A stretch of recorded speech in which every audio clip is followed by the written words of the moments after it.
Me inicio saudando a ilustre plateia que aqui se encontra presente, a mesa na figura do ilustre presidente Dr. Marcos Vinícius e os colegas e os membros interessados na República que aqui se fazem presentes, que dispõem de seu tempo para discutir um dos direitos fundamentais da sociedade brasileira, que certamente é o direito à informação e o direito a saber tudo aquilo que se passa na sociedade na qual vive. É certamente um direito fundamental das pessoas. E digo direito fundamental porque deixe de ser apenas um direito humano, que é aquele com o qual você nasce, mas se torna direito fundamental a partir do momento que isso é positivado em alguma norma. E a norma que positiva o direito do acesso, o direito à informação, já dito aqui por vários que me antecederam com brilhantismo que lhes é peculiar, disse que há hoje uma norma que reconhece como direito do cidadão o acesso à informação, o acesso a saber como é que o Estado esse com relação ao qual eu abri mão dos meus direitos para que ele me governe, com relação ao qual eu tenho direitos limitados porque acredito no Estado, eu preciso saber como é que o Estado está gerindo a mim e aos demais e à sociedade no qual me insiro.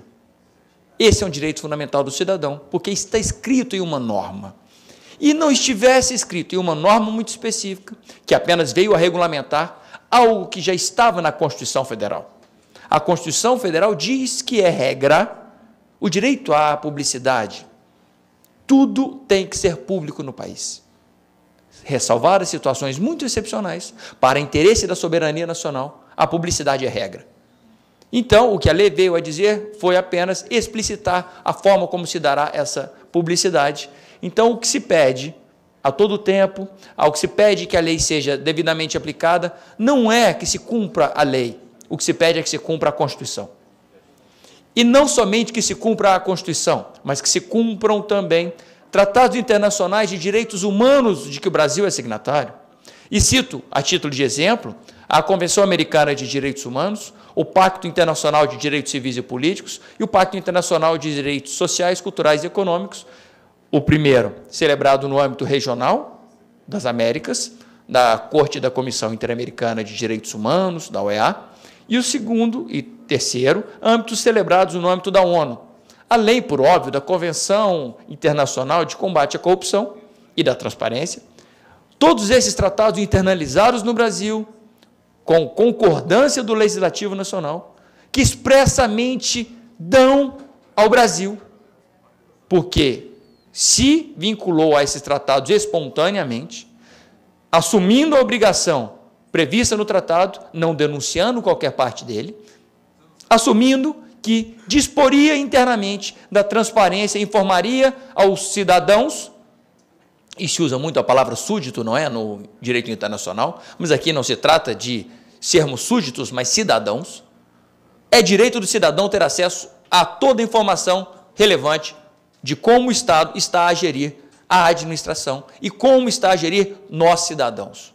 Isso é um direito do cidadão, isso é cidadania, é uma parte dos direitos fundamentais com relação aos quais a OAB se sente no direito e dever, porque é função sua institucional zelar pela cidadania do cidadão, daí porque é dever da OAB exigir do Estado que cumpra e entregue ao cidadão o cumprimento a esse seu direito fundamental, do direito a saber como está sendo gerido o Estado.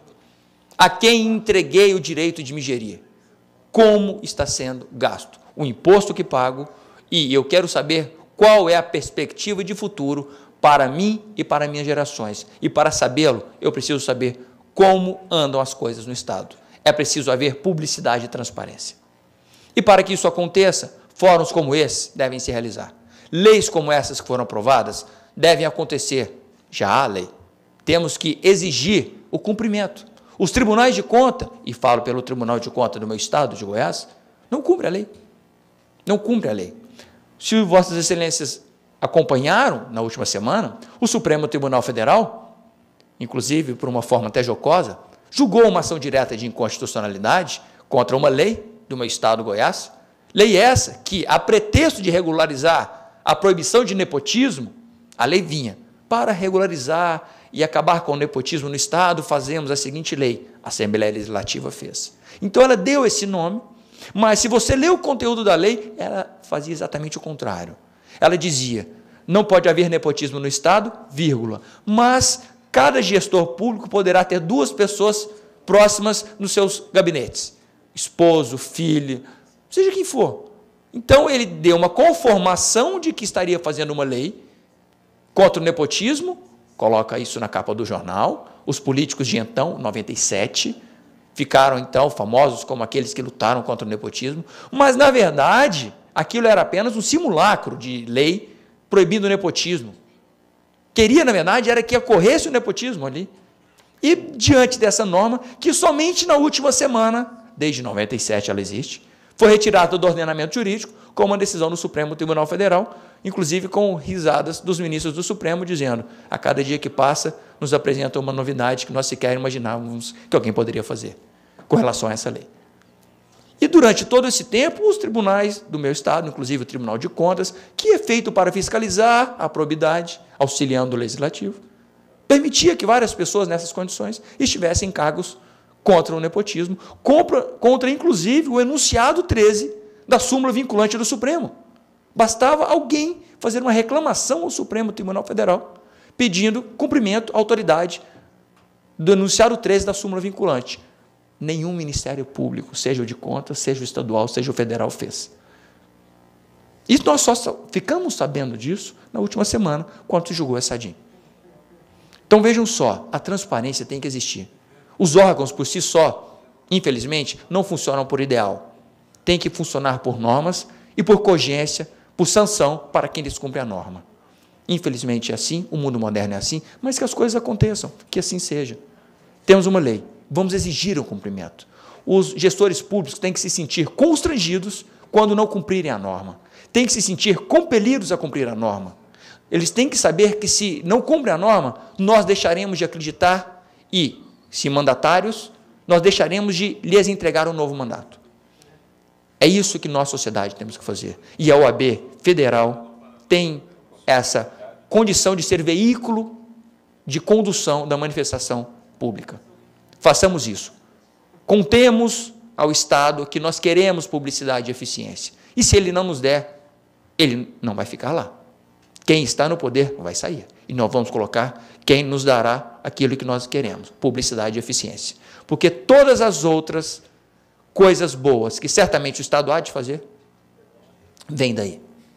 Era o que tenho e tinha e tenho a intenção de dizer ao plenário, dizer a essa mesa, e, na condição de conselheiro federal, dizer a essa ilustre plateia, que o Conselho Federal, imbuído dessa ideia que sempre teve, de defender cidadania, e agora fazemos um recorte com relação à publicidade, que há necessidade de se cobrar do Estado, certamente por sua comissão, que de forma permanente há de cobrar isso, irá realizar, dar concretude a esse preceito que a Constituição exige, que a lei exige, que os tratados internacionais de direitos humanos exigem, e que agora, por intermédio dessa comissão, nós, de forma constante, e não somente quando realizarmos o fórum, mas de forma constante, porque a comissão ela age constantemente, há de fiscalizar e exigir do Estado que cumpra os direitos fundamentais, que dê cidadania aos Estados. É da cidadania que vive a OAB, é da cidadania que ela se alimenta, e é da cidadania